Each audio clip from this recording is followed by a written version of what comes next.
Well, this is a movie review rather than a book review. Some of you had asked for some more movie reviews. And this is Fahrenheit 9/11 by Michael Moore. And the price tag from Half Price Books is getting in the way.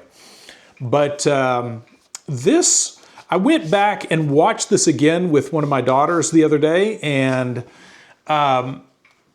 I'm really torn on how to review this because I mainly wanted to review this to give you all, some of you younger people, a kind of a snapshot of this period of time because the movie came out. This was released in spring of 2004. I think pretty late spring of 2004. And the interesting thing about this when this was released was the country was in an advanced state of turmoil. This was about a little over a year into the Iraq War, and people were very upset. Republicans, Democrats alike were uniformly upset with the state of things, the state of the nation, the state of the war.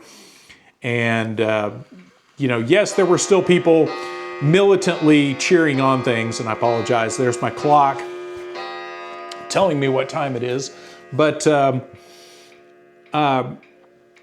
it was really interesting when this came out, because when this was announced, the way most of us found out about it was through the internet. This is of course pre-YouTube, and the website for the movie had the trailer on it. But no one would allow advertisements for this movie. It was not advertised on regular broadcast television, at least not that I'm aware of. And it was only through word of mouth and internet sites, like some of the conspiracy sites were talking about it. That's how I found out about it. But most radio stations and news stations would refuse to run ads for this movie. And the fascinating thing about that is when I went to see it at a theater in Richardson, Texas, the theater was packed, and I mean packed full of people. And I'll never forget the people all around me, because I went to go see it with my now ex-wife, and other than the two of us sitting together, everyone around us, we were packed together. And I remember the guy sitting to my right was a Republican, and all of us were just talking politics and just the state of the country. And there was a fervor of revolution in the air. It was not, people were pissed. Now to the actual movie, the movie is, especially to go back now and watch it, is very disappointing, because I was telling some friends at church about this the other day that, watching this now, over 20 years after its release, you realize there's a lot of documentaries put out by just regular folks on YouTube that are actually better quality than a lot of the mainstream documentaries that were coming out 25 years ago. The biggest problem with this is it brings up some good points about the corruption and the way the war started and all that, but it is decidedly Democratic in its approach, or vote Democrat and you'll fix it all. And I remember even at the time, as someone who had voted for Al Gore and went on to, John Kerry was the last election. That was the last time I actually was voting for John Kerry. And I felt like that whole election was thrown with the whole Diebold voting machines and all that. But that I felt, even at the time, being somewhat left-leaning and being more of a Democrat kind of person, it still felt kind of icky to have someone using all of this as a blatant political maneuver of saying, hey, if you vote for Democrats, if we turn the country blue, doggone it, it's going to fix it all. And I remember even then, there was a lot of people that agreed with Michael Moore on a lot of things that were kind of left with a, no, dude, that's not really the problem, because there were a lot of Democrats that sold out to the war machine. Now, the other thing is, so the two main strikes against this movie are the very partisan angle of, literally, it's said almost in those words a few times of, vote Democrat in the next election, you'll fix it.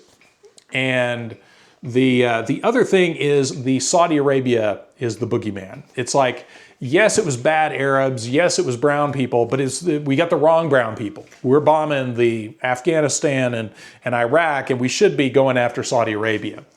And I believe this is a Weinstein, I think this was a Weinstein film. It's Dog Eat Dog Productions, but I think the Weinsteins produced this. So there's a little weirdness with that you're kind of like, it's almost like, yeah, we should be at war, but we're just at war with the wrong people.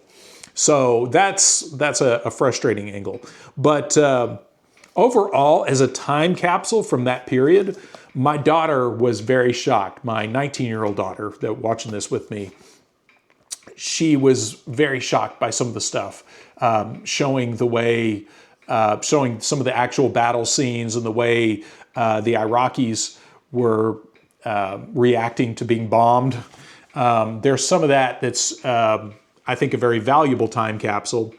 And I think it brings up some good questions about 9/11. I think it is designed to steer you to the wrong answers about those questions. So overall, I would recommend this if for no other reason than something of a time capsule of 2004, because that was a crazy time.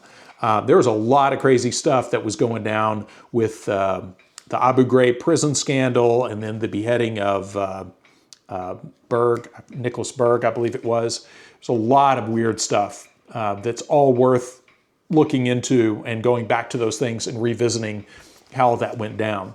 But overall, excellent time capsule, but I can't say that I really agree with a lot of the conclusions and the direction that this is trying to get you to go, because this is very much a stay in your lane, vote this way, and it's going to fix it all.